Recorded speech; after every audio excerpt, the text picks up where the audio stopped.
reliving the extreme.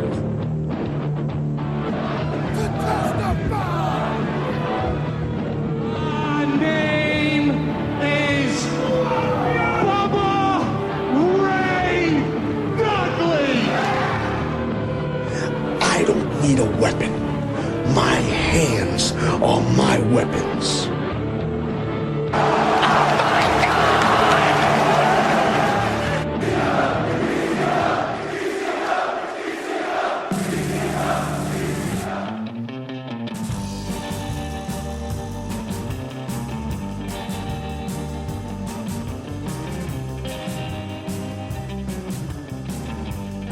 This week on Reliving the Extreme, we are discussing the episode of ECW from April the 19th, 1994. Nate Maxson here, along with my brother Aaron. Hello. And Senior Chad Austin. Yeah, hey guys, how's it going? It is fantastic. Oh, great, man. We're just starting talking. I feel like we've been talking for 15 minutes already. Yeah. I mean, all of a sudden, I think the ham bone of the week just suddenly kind of popped into my head. After reviewing my notes here, and over the course of the last few minutes. Scratching off Maddie, scratching off JT Smith. The ham bone options are just flying through the roof here. Like I said, this week, April 19th, 1994 is our episode of ECW. Also, congratulations to Aaron and Chad as we are headed up the charts again, up to 122 on the Apple Podcast Wrestling category. So congratulations, guys. Is there more to this category than what you're saying?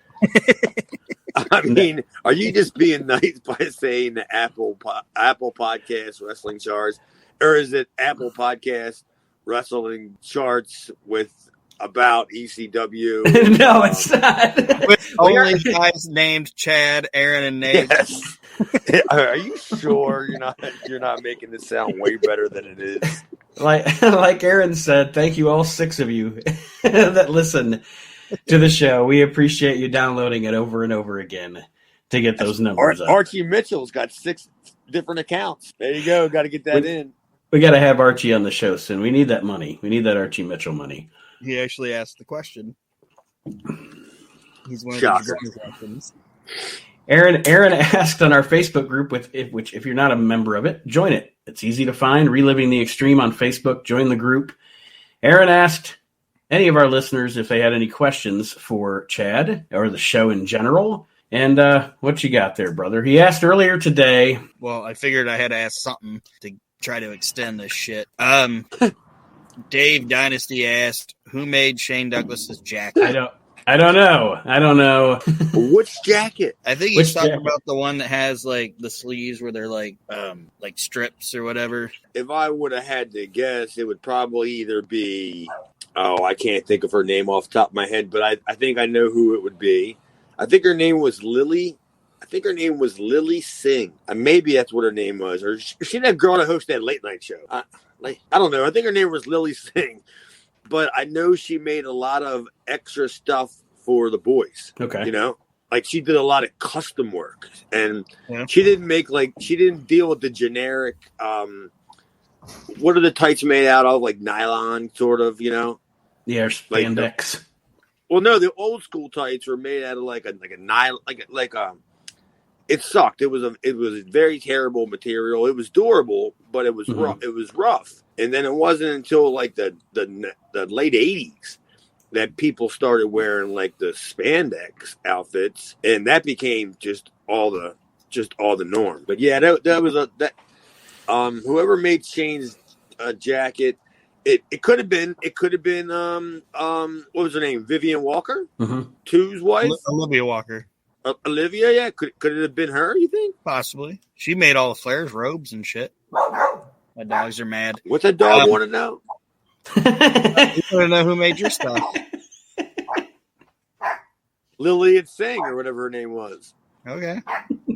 Actually, she did when she made my outfit. She did like sew a little name tag on the inside with her name on it. So that's how I even remembered that it was something Singh. I mean, it's because I saw it so long, every time I put them on. Right. And I picked out the material, and I picked out my my Caribbean print. I love that. I mean, I don't know if you guys have ever seen. Yeah, you guys have seen me wear that before. Have you ever seen any of my independent work? Mm-hmm. My Caribbean print. It was classic. What's the next question you got there, Aaron? The next question is from Archie Mitchell, and I'm interested to see what Chad says. His question is, why am I never not on this show? I don't know. Your name's mentioned every single one of them. Yeah, so see, you kind of are on the show. Yeah, you get your plugs, Archie. What are you worried about? Damn it! I know. I mean, what? So we're supposed to get all six of you guys on? He's sitting there with his brandy and his cigar. Is that what you want? We only record one show a week, and we have 6 fans, listeners. So, all right, we'll just do one fan each a week if you want. Eventually, you'll be on. Hell, I don't know, Archie. Why haven't I been on it with the Archie's cooking? Aha, touche. Oh, yeah. Yeah, slam it back at him. See what he says on that. Yeah, believe me. I think I know why. For some reason, my phone wouldn't probably work that day. Battery was dead on my phone. I'm sorry, I missed your call. Phone was stuck in traffic. Oh, yes, it was. I smelt what the Archie's cooking. What did it smell like? Well, you do know that I do live around the ship plant here in Dundalk. It's literally, you can every day at a certain time is when they release the fucking smoke, and then it smells like shit for like 2 hours here every day. Well, that's how Van Wert is. There's a shit plant in Van Wert, and about middle of the afternoon, the entire the entire town smells like a turd. Yes. Yeah, it's like for like an hour you think you're in Kuwait. Like, what does this smell is that like? what this world? Is that what this world is coming to? All they're building is shit plants now. Like, like it seems like they're popping up everywhere. I mean, where are they getting all this shit? Good Lord, Archie. I think Archie Miller's time has lasted on this show a little bit too long. Let's move on. You're done for the week, Archie. You're done. We've already smelt what Archie Miller is cooking. All right, last question, and this is the legit question. Brian Davis messaged me and wanted me to ask Chad who his stiffest opponent in ECW was. Oh, good Lord! All right, can I give him the short list of who wasn't? You want to answer? Hack Myers wasn't. Man, Sabu was not. Or Ben, like Benoit was stiff in a different way. Like he wasn't stiff in a reckless, like trying to hurt me way. You know what I'm saying? Like he was just stiff because that's just the style that he worked. Sabu was more of a careless, reckless, because he could never pull off them dives 100% at a time. And, he didn't have any control on where he landed. And I tell you who would have been my stiffest opponent in ECW had the lights not won out, and that probably would have been Kevin Sullivan. Yeah, I've got something about him about being stiff on this show, actually. Yeah, dude. Like, that time I found out I was working with him, and I got out to that ring, and I was just thinking, like, this guy's just going to charge the ring and just start murdering me. And then the lights went out. I was just like, oh, my God. This is like a godsend here. And then it happened again. So literally, they did not want me to work with Kevin Sullivan. And quite honestly, neither did I. You had a wrestling guardian angel there. But all in all, I mean, everybody. Okay, well, you know what? Honestly, I guess the greatest answer would be the Sandman because he's the one that really, really fucked me up. Like New Jack thought that he hurt, and he swore, "Oh man, when I did that to Chad Austin, like he didn't do shit to me." I left that show Saturday night and I started working in Memphis on Tuesday. I broke his leg. Whose leg did you break? But he thought he was brutal. But yeah, probably Sandman overall because he was kind of a careless, Do you think oh, sorry, he Chad. beat me up. No, he just beat me up. So was he more malicious about it, like just being a dick, or yeah? I mean, you could hear it when he does his shoot when he did his shoot promos, and my name got brought up. I have no idea where this guy got any of this stuff from. whatever he's kind of mad at or whatever he thought I was up to or anything. Like none of that was true. Not a single lick of it was true. and I'm just thinking, like, how did my name get tagged into any of this? I am not a talent scout for like Smoky Mountain or whatever. I don't even know what company I was supposed to be associated with. But I was accused of being like a talent scout for somebody. I'm like, well, who says that? Why? Who said this? I can't even get work. How am I going to get you work? I'll spit out my fucking beer. That's the title of the show. That's the title of the show. I can't even get work. How am I going to get you work? It's just amazing of how New Jack, because he had the louder voice, his story became like the story that everybody really heard, but anybody that was there, like Meanie, I don't even think Meanie knows what happened because he was tossed out as soon as the bell rang. So me and Meanie were never together at all during that match. So it's not like he was sitting over there watching me get murdered or anything. Why Mustafa's sitting there making dumb facial gestures and kicking him like and choking him in the corner and stuff. So yeah, it was just a crazy scene. Was that the only other question you had, Aaron? Sorry. Those are the 3 questions that got sent. All right, we will attempt it again as time goes on. Anybody that ever has any questions for Chad about his time in ECW or any time in his career, frankly, you can always send those to one of us on Facebook, or you can also email relivingtheextreme@gmail.com. All right, let's start this TV show then. ECW, April the 19th, 1994. We're headed toward When Worlds Collide now. That's where we're headed. But they're acting like this show is live on tape from the event on April the 16th at the ECW Arena. We start the show with a promo from Shane Douglas and Sensational Sherry. Douglas essentially says he's sending Sherry on vacation here, which I'm assuming means Sherry's leaving the promotion. Yeah, she's WCW bound. Mm-hmm. Yeah, she's about to be with Flair, I believe, in WCW. Which she probably was a couple of times in her life. Shane brings up Terry Funk in this promo because the Funker is back, and we're going to start heating that back up again. And then he talks about, obviously, he's facing Hawk at this event on the 16th. Yeah, say it right. Sorry, Hawk.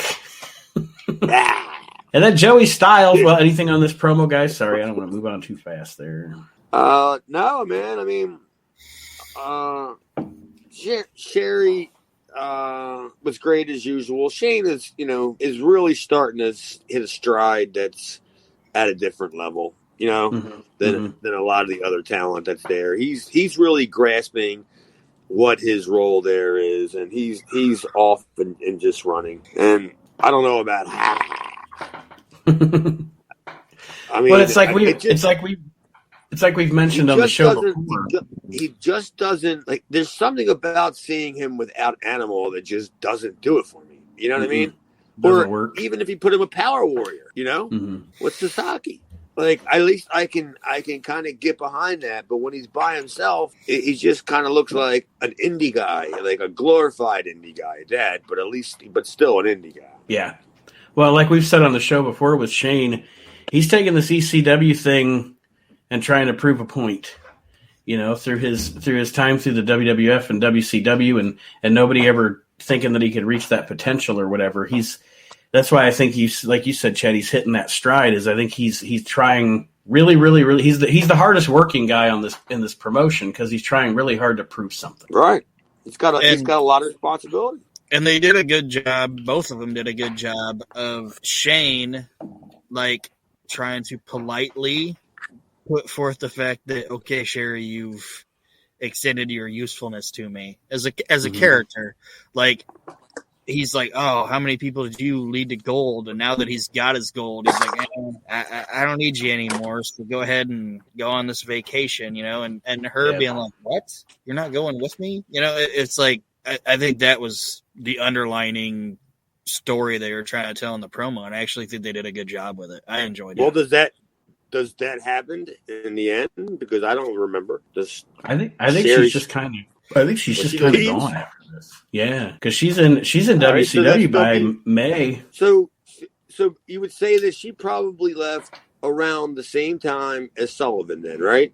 Mm-hmm. All right, so that would be. Let me see. We're in April, so yeah, we're probably talking summer of '94. You know, you think that's when they kind of started? Yeah, they wound up there about the same time. Well, probably the same time, like when Hogan got into WCW, because she was at that Clash where they had the Sting, Ric Flair title unification, and they didn't know which side Sherry was going to be on, and she wound up being with Flair, and so she took the big money and left. And slowly went there. On this show, Shane Mitchell money. And then they show us a video recapping the history with Shane Douglas and Sherry, and how Sherry has helped Shane either gain or retain the championship so far. And it's funny because Dude, didn't it look like she worked the matches for him? Yes, I was about to say that. Like,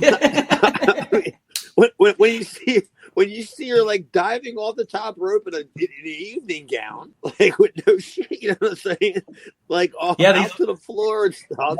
And I'm like, is she the one to work in? And Shane seconding that's what I'm getting at. That's what they were telling. That's the story they were telling. Like, Shane Douglas would have not got to the point that he was at if he wouldn't have had Sherry with him. And then he finally got there, and then he was just like, all right, Sherry, go to the Bahamas. I don't need you anymore. And she's like, what? Like, it was a really cool story they told with like the promo and the video and everything like this. This is actually one of the better things they've done so far, of just encapsulating a fucking story that they didn't tell it great going through it, but then you see, okay, well, you see it as a complete Paulie at least, like, Paulie knew what he was doing. I gotta be honest, dude. You're a more in depth listen or watcher than I am. I didn't get any of that. I just thought none of it made sense. I'm just like, all right, well, Sherry's leaving. I didn't even think about the whole I don't need you anymore storyline. So yeah, that's pretty clever of you, because I didn't even think about that. I saw it for what it was, because I was there, you know, and I didn't know what the end of the day was. I just knew that Sherry was leaving, because it was only a couple months after this that I went to WCW and Sherry was there. Mm-hmm. Oh boy, was that a story. That broad, man. She could drink and drive. I don't know about anymore, but she could drink and drive, man. I've never heard anybody say anything negative about her, as far as just being a great lady. Great fun to be around. I never met her in person. Never met her in person, but I probably said it on this show a bazillion times. She is the absolute best. I mean, like, one of my, probably, if she's not my favorite person, she's in my top 3 of people. Just because she doesn't forget you. She remembers everybody, and then she's just so kind-hearted and like. And genuine. That was the best part. She was one of the boys. Mm-hmm. She gives one of the best WWE Hall of Fame acceptance speeches ever. Her acceptance speech is fantastic. When she's talking shit about Eric Bischoff, and then he's out in the crowd. She goes, "Oh damn, I thought you were gone." Yeah, I think that was going. I mean, I don't know what. Good Lord, I don't know how to say this. I don't know where Sherry was in her life, but was this getting towards the end? Yeah. All right, yeah. So that seemed about right. She seemed really happy. She seemed like she was content in life. Well, I think it was because of that like ladder accident, whatever that she had, that screwed her up. Like, because then she got on them goddamn marijuana pills, the prescription shit, and that's what fucked her up. But before that, dude, she would just smoke dope. The next match on the show has one of the most awkward wrestlers I've ever seen in my life. No way. Taz? No, not Taz. This RJ Powers cat. It's Kevin Sullivan and Taz against Jimmy Snuka and RJ Powers, or is it RT Powers? I don't know what I wrote down here, but RJ Powers. They say he's the newest acquisition from Hunter Q Robbins, who's just won't go away. But this guy, he's just, I don't know, he's awkward as fuck. Like he poses awkwardly, he wrestles awkwardly. I'm sure he was green. I don't know. Do you know any story on this dude, Chad, where he came from, where he went? I ain't never heard of this guy. And you know who he reminded me of, but it was even worse than him. He reminded me of Firebreaker Chip. But worse. He's the black Firebreaker Chip. And I'm watching it, and I'm just going, how could there be anybody worse than Firebreaker Chip? Like, I mean, so I can't compare him to Corporal Kirshner. He's not. He's not that bad. But I didn't even think of it. And I hate Firebreaker Chip. So I applaud you, sir, for making that comparison. Jesus Christ. Yeah, he's that awful. He has that classic. Oh my God, I've dealt with it a bazillion times at wrestling schools with guys that are that big, and they're not very agile. They're not very mobile. So like when you're trying to teach them how to throw forearms, they always do that. I mean, I'm sure you guys do it too when you mess around with each other. When you throw a forearm and you stomp your foot real big, like right when you do it. You know what I mean? Like that's not the way it's done. That's the way you've been led to believe for decades that it's done. But no, there's a way to do it. It's just that bad workers do it with the big foot stomp. It just kills me when I see bad indie people, and I'm just thinking like, who trained these people? This guy, like, I mean, he gets into position for moves, and then he's in the wrong spot, and then he's like, I don't know, he was just very awkward. He seemed like he was 3 steps behind everybody else. Well, I was watching Hunter Q, watching him at ringside, and he was like gaga over everything that RJ Powers did. So the only thing I figured was this guy must have been Hunter Q's power top, and that's why he got booked. Oh, good Lord! I don't know. I don't know about that. I just thought that he was so big that it made him so stiff. You know what I mean? Yeah. That he couldn't do anything. That's why I compared him to Firebreaker Chip. But he just couldn't do anything. But yeah, I was watching it just going, and the way Jason started putting him over, and I'm going, I've never heard of this guy. What was his name? RJ Jackson? What is it? RJ Powers. Oh, I don't know. Yeah, and I'm just like, he clearly never came back, right? I mean, if I've never heard of him there, if Taz and Kevin Sullivan beat the ever loving fuck out of me like they did out of this guy, I probably wouldn't come back either. Because Sullivan just wears him. I mean, and Snuka just stands there. Like Snuka's like, I'm fuck you. He just stands on the apron while this guy is getting annihilated by Kevin Sullivan and Taz with crutches and chairs and hammers and tables. Yeah, I got take any of that shit.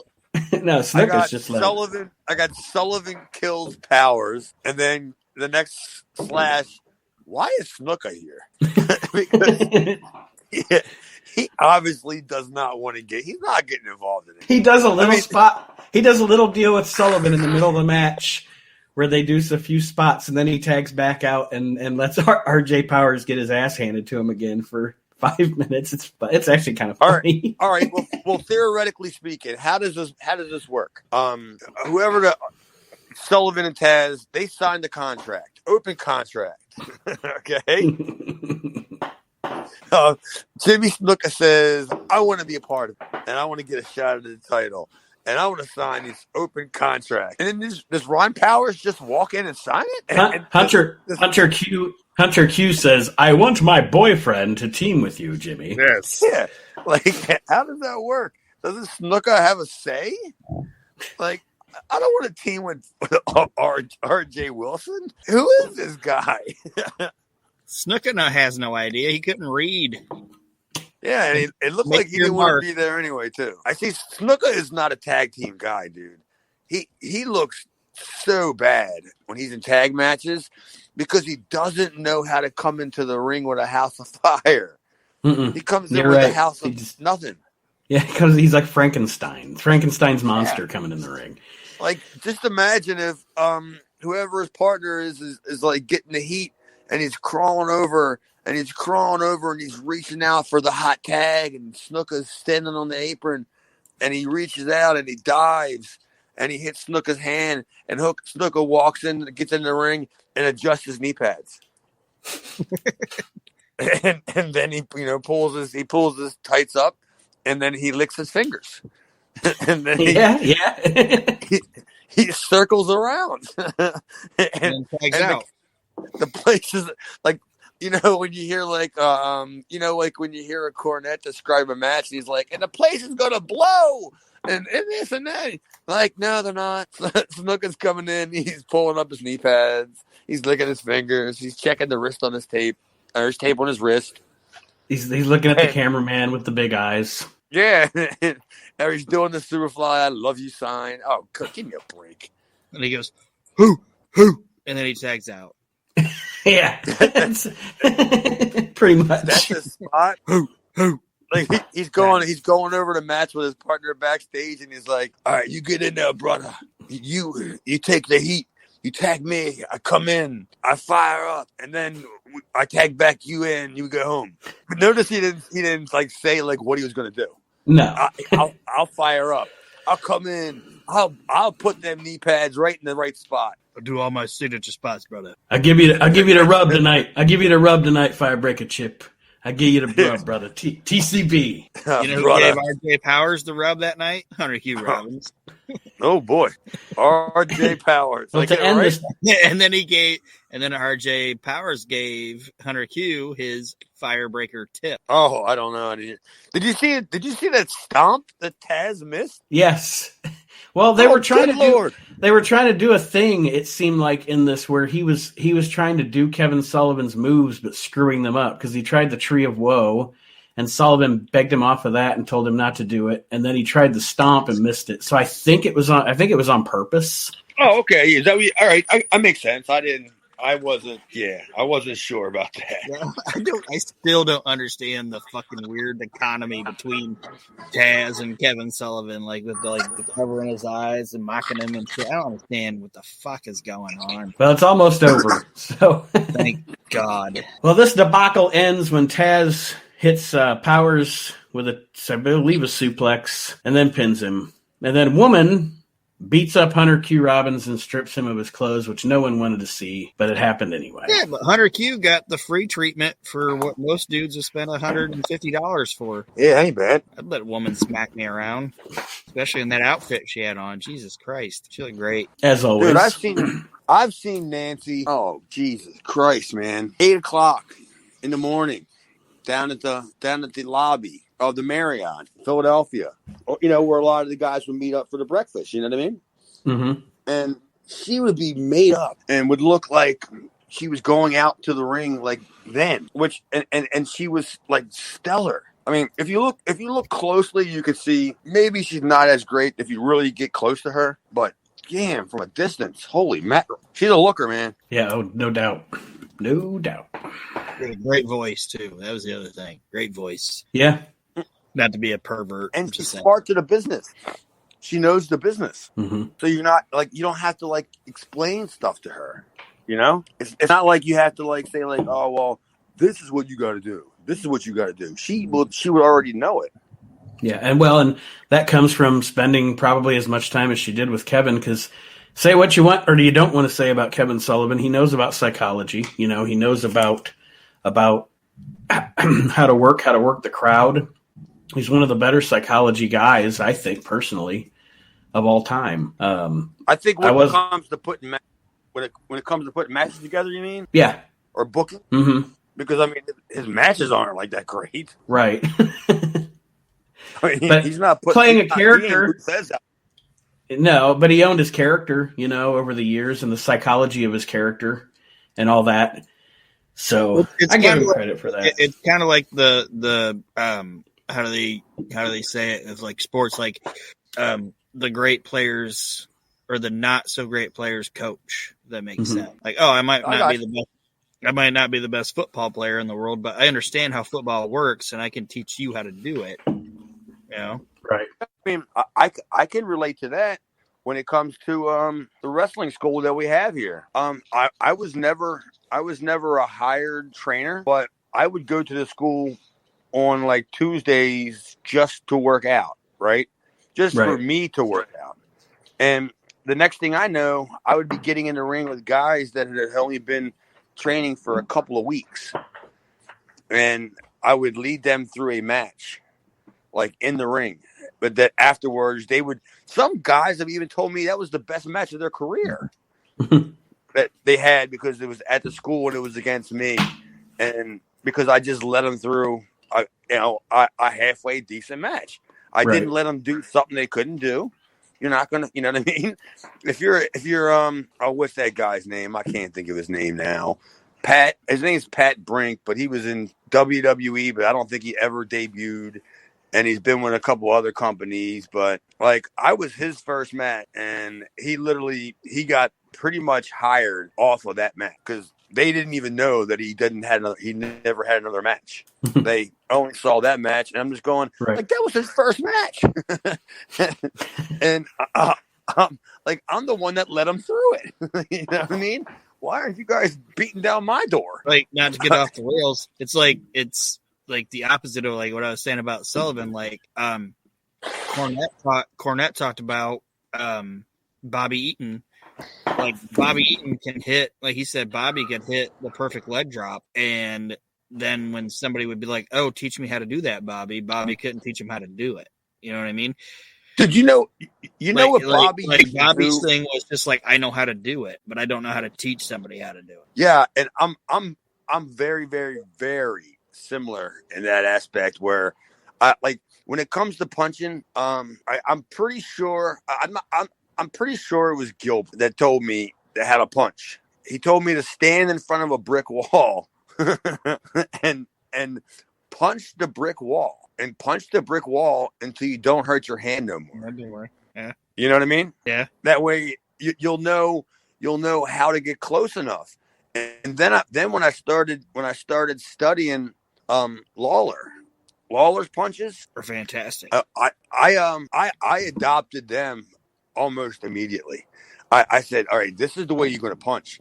Like he throws a punch, but he also pushes your chin away when the punch is supposed to land. You know, like it's kind of like I'm swinging my ass off on you, but as I punch you, I'm pushing your head away. You know, but Dundee would just take him. That's the thing about Dundee. I mean, he would just sit there and they would just pound on each other. And if you watch Dundee's punches on Lawler, he would punch him with his palm. Like he wouldn't throw like fists. He would throw like not palm strikes, but he would throw his fist like he was throwing his fist at you, not a fist like you know what I mean? Not the knuckles, but the bottom, like yeah. I'm not sure what's worse. The next deal on this show, Paulie joins Joey Styles in the Eagle's Nest, and of course he puts over Sabu and how Sabu is going to be returning to ECW on this evening. They show the footage of 911 and Crash. Didn't look like they actually had a match. I don't know if there was match before the spot. They just show Paulie hit Crash in the back of the head with his phone into a choke slam from 911. Were you at this show, Chad? Was it Valley Forge? No, this one's just ECW Arena. No, I wasn't. They brought the wing guys in for one of them, what we used to call a triple shot weekend of love. Like if Paul would run like not I'm gonna use that as an example. He would run Valley Forge Friday. He'd run Philadelphia Saturday, and he'd book some, Balt show on Sunday. Right. And Crash was brought in as a favor to Victor, and I think he liked him. Plus, he was a Jersey guy, or at least a New York guy, you know? Yeah, from the area. Yeah, the tri-states. Yeah, I remember when he brought him in. One of the first times they brought him in, we were at a spot show, and he was sitting in the bleachers, and I walked out, and I was one of the only guys in the whole entire locker room to even know who he was. Like, I walked up to him, and me and him sat in the bleachers, and I literally was just talking to him about, like, Wing and all them goofy-ass Matt, you know what I mean? All that stuff that he did over there. And then he was just like, how do you know about this? And then I'm like, well, I'm a tape collector. You know what I mean? I get all these shows and stuff, and you know, then he kind of wanted to start talking to me more. But there's no chance I was going to make a best of Bill DeMont, and that wasn't happening. I didn't want to upset him by sending him an 8-minute tape. We're friends. I can't do that to you, Billy. Yeah, I normally would tell somebody like that, like, you know, a guy in the business who knew that I collected tapes, that if they wanted, you know, something from them, just if you buy me the tape, and I'm not going to guarantee when it's going to be, but I watch so much wrestling on tape. When I come across something of yours, I'll put it on a tape. Right. But I didn't want to hand them, like I said, an 8-minute tape. Then we show the end of the Pitbull versus JT Smith match. Pitbull won the TV title in this match. Apparently they show footage that JT was attacked by the Public Enemy before the match got started. Pitbull worked the knee and won the TV title. Anything on this one, guys? Anything to report there? I don't know. I think you skipped ahead or whatever. I think you skipped ahead on me here. I don't know where I'm at. I still have. Was there a bad bump that Snooker took? Probably. Remember the bump? Remember that bump he took on the ropes? Like he took like some kind of like punch to the gut or something, and then he like bounced off the ropes. Was that when Sullivan pretended to hit him with the spike, and it looked very ineffective? Oh, I didn't even know Sullivan hit him with the spike. Yeah, they tried to make it look like he hit him with the spike, but I don't think Snuka even actually took the spike. Honestly, it was probably a frozen. I don't know. I just got I just got a recap of 911 and Crash, and we already just discussed that. And, recap of Pitbull winning the TV title. Not much on that. That's pretty much what I just have. The recap of Pitbull winning the TV title. Yeah, that's pretty much it. Then right after that became a big, oh my God, Maddie with Paul. Yeah. Like they just, I don't know what they're doing with this guy, man. I don't know why he's still around. I mean, he obviously has connections. Did you say he has connections to Paulie or to Matt Radico, maybe? Yeah, he has connections to Paulie because he was a nightclub promoter in New York City, like Paulie was. So they would like, I'm assuming they just cross paths through, you know, the nightclubs, right? But he had no wrestling ties, and that's obvious. But he does an interview here with the Public Enemy, and I was hoping that Aaron had plenty to say on this, because when I was watching this segment, I was like, Maddie and Public Enemy. I'm sure Aaron's going to deliver here. Oh, my only thought was, Jesus Christ, why is this happening? Like somebody hates me somewhere. There's no way Maddie had $50 in his wallet. I just can't believe that Public Enemy got over. I mean, granted, they got over in ECW, but watching this stuff, you still got to be like, how the fuck did they get over? Right. Like, yeah, they just look so lame, and no offense, it's just the verbiage. They look so gay. They were like they're dressed in like matching fucking outfits, and they're like grown men. Oh, Johnny! It's ridiculous. It's ridiculous on the surface. Maybe it wasn't so bad at the time when you're watching it because you want to get invested in it and you want to believe. But then again, at the same time, look at how ridiculous it just looks. These two guys, and it's like we said last week, they do have their shining moments. Like Aaron said, the rivalry with the Bruise Brothers and the Public Enemy against each other has been effective and stuff. But Their promos are half goofy. Like you said, Chad, they look goofy. They're just goofy, you know? And I don't know if I'm supposed to take them seriously, if they're supposed to be comedy. It's just a very schizophrenic gimmick, I guess. Well, you got to take them seriously when they're after they do the goofy stuff, and then Rocco goes, and let me tell you something. After the Johnny, then at the end of the promo he gets serious. Yeah, flip the switch. Yeah. So I was kind of confused by this next deal. So we're talking about the human cage match, which was the match between the Bruise Brothers and Public Enemy. And then I guess from what I gather from the footage they showed, Mr. Hughes came in. He was part of the human cage, but then he came in and started. He broke the human cage. Okay. All right. Yeah, because I was kind of lost. Smoked the human cage? What did he smoke? What'd you say? He broke the human cage. Oh, he broke it. Oh. Yeah, like the human cage was useless. ineffective. As we could tell from last week's show, or whenever 2 weeks ago, when we watched Hawk beat up the whole human cage, or Shane Douglas beat up the whole human cage. So we knew this was going to happen. Beat up the whole human cage, and he did it again. Well, I mean, Christ, when the human cage consists of Donnie Allen, the Wolfman, me, Billy Firewolf, like, what are you gonna do? Not beat him up? I mean, I'm sure Hawk's not gonna. He's not gonna invite us all into the ring or whatever to celebrate with us. You know, we're all gonna stand there and like do the curtain call, like a bunch of butter muscles. We got the butter muscles beat off of us. But this does get to a point because this gives the Bruise Brothers a reason to come out and beat up Mr. Hughes so that he cannot fight Terry Funk as he was supposed to. And they give him the most dangerous looking pile driver I've ever seen in my life. Yeah, it was pretty sickening. Oh my God. Oh, I must have hit fast forward during that. I don't even remember that. Oh, that pile driver was fucking sick looking. It was so bad. They almost dropped him like twice. It was one of those deals like they had no business doing it, you know? He was like spread eagle and they just dropped him on his fucking black head. Well, we've talked that nausea about. We've talked at great lengths about how great the fucking Bruise Brothers are in ECW. Mm-hmm. But after having beat up Mr. Hughes, Terry Funk was supposed to face Mr. Hughes at this event. So obviously Terry Funk is waiting for his opponent who is not going to come out. And Paulie Dangerously and Todd Gordon wind up in the ring with Terry. And we find out that our match is going to be Sabu versus Terry Funk. So this was a nice, pleasant surprise to end this show. And any discussion on the match that you guys want to have, feel free if you have notes on it. I don't know. Usually I write down the bad shit. Mm-hmm. Don't have a whole lot on this. Yeah, there isn't a lot. I mean, there's same here.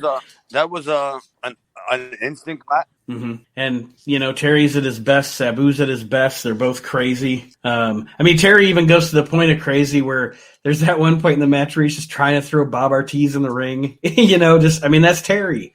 You know, he's Terry doing Terry. And him and Sabu have a really, really, really good TV match here. Yeah, 45 minutes of it. Good Lord. That's why I was telling Jess.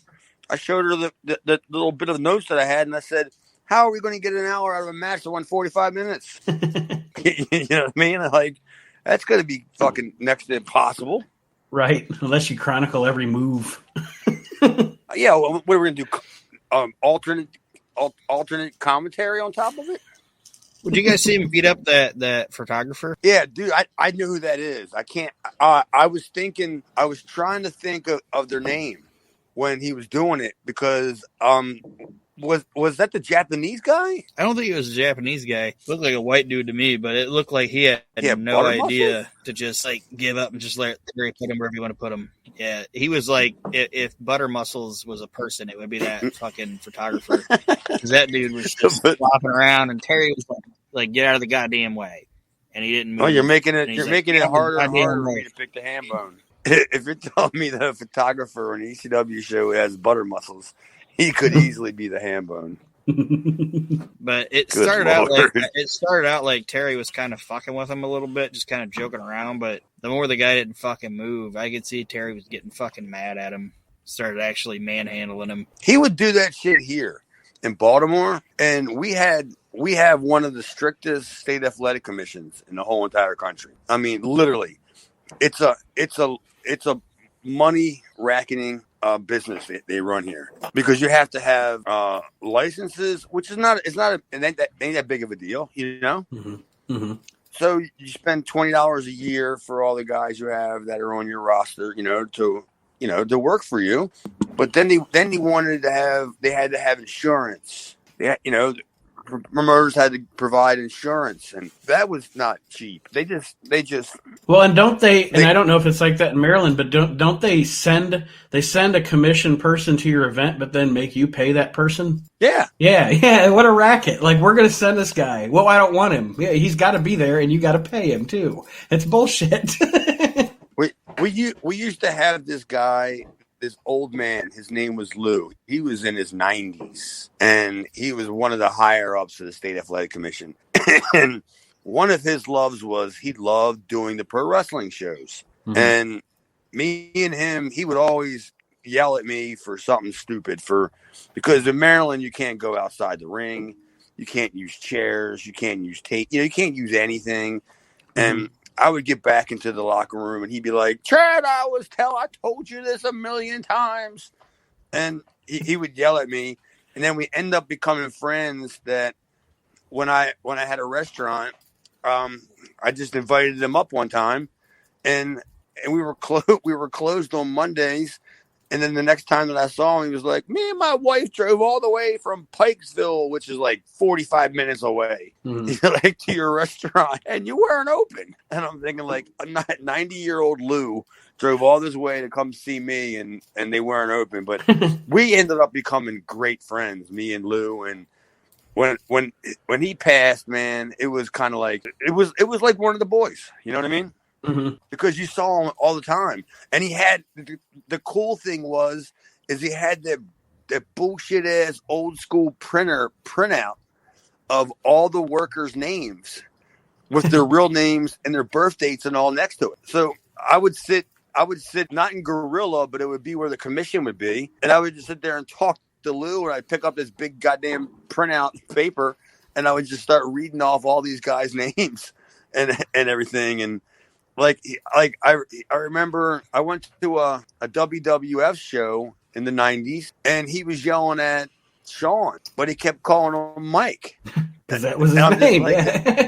Well, I didn't know. I didn't have the sheet yet, so I didn't know what his name was. And I'm thinking, like, well, no wonder he's not responding to you, Lou. You're calling him Mike. But he loved me, man. I mean, yeah, he was a great guy, dude. It was fun to watch Terry in this match. The first time he tries to get that obliterated table into the ring, he's like, he just can't get it under the ropes. The end of this match between Terry and Sabu, we have the masked handlers. There's 3 of them. The first one, Terry unmasks, and it's the Rockin' Rebel. So he's still. Is that who it was? Yeah, it's the Rockin' Rebel. Oh, good Lord. And then he I didn't even catch that. And I'm glad we got the big reveal at the end with who the third guy was, because the second one was probably one of the most, what do you want to say, Aaron, the most unfulfilling reveals ever. They take his mask off, and then Joey's like, "Oh, that's Sabu's #1 handler." Like, he would have already done it, you know. It was just some big dude. Yeah. Oh. Well, see, that's a good spot if you look at it in hindsight. It was RJ. What's that? It's like, oh, we took the mask off. It's RJ Reynolds or whatever his name was. RJ Reynolds. I thought it was RJ Jones. Oh, no, that's Orange Juice Jones. That's SD. He saw you and him walking in the ring. Well, boy, at this point, I'm throwing my hands in the air, and I'm looking at Jess, and I'm just going, I don't know about it. The third handler, the Bobby, that was unbelievable, because when the first mask came off, whatever, and then the second mask came off, and it was that unknown guy, like, that was kind of genius. Yes, because that's you're setting the people up for a disappointment, and then you're fulfilling it with a great, Yeah, the crowd's like, oh, who's it gonna be? Sal fucking Balomo? And then the mask is taken off, and it's beautiful Bobby Eaton. After he leg drops Terry Funk to give Sabu the victory, and the crowd goes banana. Dude, I'm so pissed that I wasn't there. I was working the show in Maryland. It was a bought show, so it was a guaranteed payday. Because the school bought the show. And when I heard about that, I was like, oh my God, I can't believe that that I didn't go, you know what I mean? That I had to miss out on that. As much as Philly loves the Midnights and the Horsemen. Yeah. And they just, like I said, huge crowd pop. I feel bad for you that you didn't get to be there. Because that would have been a cool moment. That would have been a cool moment to be live in person for. And you know what? Yeah. They really did. They did a great job. They did a great job with like the big sweatsuit and stuff that he was wearing to even hide his body type and everything. It did not, you wouldn't until he took the hood off. You really couldn't tell who it was. Yeah, it was a good job. I mean, that place was ready to erupt, and I've heard it from multiple people that at the time, the Bobby Eaton pop was the biggest pop they've ever heard in the arena. And then right after that, people have told me that was right up until Arn Anderson came out. Right. It's kind of like... lost their fucking mind when Arn Anderson came out. It was kind of like putting a hat on a hat. Well, it's in modern times, you describe it, it's like Adam Cole comes out and then Bryan Danielson comes out. The same kind of deal. It's that piggyback pop that Chad was talking about the other week. Like, it's not going to get any better than Bobby Eaton. Holy shit! It's Arn Anderson. It's Arn Anderson. What is going on? And I bet you the people were still staring back at the curtain. What's next? Right, now they're going to bring out Sweet Daddy Siki. You're like they're like Warren G. Like I looked at the brother, said, "Damn, what's next?" Yeah, they're going to bring out Archie Mitchell. Boogie Woogie Man. The Boogie Woogie Man. Mercy, Daddy. Oh, good Lord! Could you imagine if that? They hit the Manhattan transfer in the fucking ECW arena. He starts boogie oogieing around the ring, like trying to slap the hands of Murderer's Row out there. Like, oh, good night. Like if they throw stuffed animals at Sal Balomo, what would they do to the Boogie Woogie Man? Well, overall, guys, the general impression of this episode of ECW. Chad, what did you think overall? If you're going to grade it. Stunk.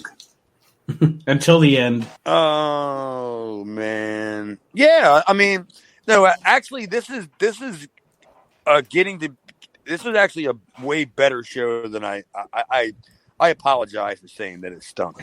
It just wasn't great, but it served its purpose. It got the people over that they were been trying to get over.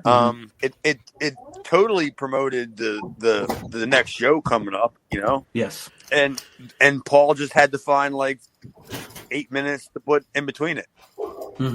Well, and that's what I was going to say. Like, yeah, I forgot when I started watching it that this was the show that the Bobby Eaton Arn Anderson deal happened. So I wasn't expecting Funk and Sabu, and I wasn't expecting all of that at the end. So before we got to that point, I was thinking the same thing as you. I was like, man, this is a stinker. It's another recap episode, et cetera, et cetera. And then they fired it up at the end, and at the end, I was pleasantly surprised with the show. Aaron? It's kind of the same opinion. Like I forgot that, like you said, I forgot that this was the setup for the When Worlds Collide that we're going to roll into. The minute the third masked dude got in the ring and I watched, hit his punch and step. I was like, oh yeah, that's right, that's Bobby fucking Eaton. You know what I mean? Like the minute the dude got in the ring, I remembered that's right. Bobby because he like you said he hit the leg drop. Like he didn't even hit a leg drop that I thought was cool. He didn't hit a leg drop to end the match. He hit a fucking elbow off the top rope. Okay, and that's actually what I have written. That's actually what I have written down as elbow. I honestly think that shows how much of a professional Bobby is, because Bobby was probably in his mind thinking, if I get up on the top rope and I had a leg drop off the top rope before I take my fucking mask off, everybody's gonna know I'm about fucking Bobby Eaton. Right. You know what I mean? Because nobody hits a leg drop better than fucking Bobby Eaton. So I respected that even more, because like looking back on it, he was like, I'd spoil it if I hit the Alabama Jam off the top rope, because everybody would know, oh, it's Bobby. But he hit that fucking so he hit the elbow instead and got the mask pop. So that was really smart. I don't know, like it might have been Paulie telling him to do that, but honestly, I think it was probably Bobby just saying, I'm not gonna do that. And like you guys said, like fucking Arn Anderson coming out, those people were just like, holy shit, Bobby Eaton. Nothing's going to get better than that. And it's like, holy shit, Arn Anderson. Like this show is, out of all the shows we've watched, this is the best ending of an ECW show we've seen, in my opinion. Oh, thus far. I mean, I don't know. I mean, the Executioners unmasking. That was kind of, is that what they're called? The Executioners? The Destroyers. The Destroyers. The Super Destroyers. I'm sorry, not giving them enough credit there. Super D's. Super Destroyers. You know what? I would go as far as to call them the Ultra Destroyers. But them unmasking, yeah, that could have been a high point of this whole entire thing so far. But yeah, I mean, all in all, some of the stuff was good. A lot of it, like we already said, has been recapped. You know. Mm-hmm. It seems like that's where we're going here, you know? Because didn't I text you, Aaron, or there was that Nate earlier where I was like, do they run anything new? Yeah. Like any new content? Like, are you all out of Pat Tanaka matches or something? Please, God, say it's true. But I'm actually really looking forward to getting to this World Collide pay-per-view, because this is something that, like, the first thing I remember, like reading in like magazines and shit about ECW, is that's probably the only show that I don't have. It's as far as I know, it's one of the hardest shows to get. Well, it's on the network. Well, it's on the network in a different form. It doesn't have all the matches. Right. It was cut down to what, an hour? It's I looked today. I think it's an hour 45. Okay. Yeah, but I mean, yeah. You're also not gonna have the original music. We're gonna have to listen to a lot of the fun WWE ECW music. What's his name? Rick Boogs. Get your Shazam. Get your Shazam ready, Aaron. It's on there. I'll make it happen. But just to let the listeners know, when we have decided that when we get to the big shows, like say, i.e. When Worlds Collide, we're actually going to record the podcast live on Facebook, so we can kind of interact with you and talk about the shows, and that should be fun. Or a train wreck, either way. That's why I love this show. Well, if either one of you guys get a chance and you can check it out, see if it's possible to get that show, because I don't know why I don't have it. Okay, yeah, I can look into it and see. Like the only thing that I can think of is because it was during the time when they were going through the thing with the video people, and then like they were like changing all the rights. I was gonna say, I remember you mentioned that about the Valley Forge show. That's why that's not out there in the ether. It didn't. You guys might not know, but you can correct me if I'm wrong, but didn't Paulie get Arn and Bobby because he was like in some kind of lawsuit with WCW? You are correct, sir. Yep, that's exactly what he got. I think it came from like I don't know what. Yeah, that was actually named in the lawsuit. That's, you know, Arn Anderson and Arn Anderson and Bobby Eaton as payment. Yeah, like how crazy is that? It is crazy. It's like the two members of the former Dangerous Alliance are now literally currency in a lawsuit. And it was for what? I don't know, 2 dates? Yeah, pretty much. This show and the When Worlds Collide deal, I think, is the only time they're ever actually on ECW. Yeah, and like that's what Paul got.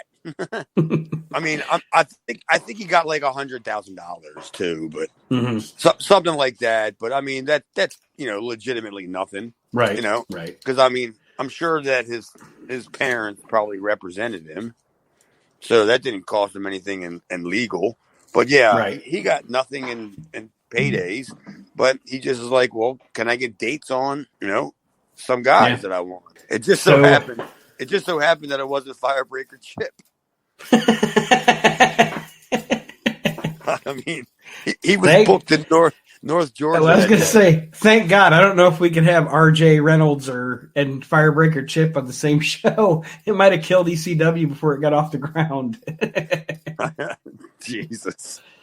Well, Mr. Austin, any parting words for our listeners this week? Not so much. I'm about to go in and look at my wife who's passed out on the sofa drunk, and I'm going to watch AEW. All right. Well, you enjoy that, and I want to again.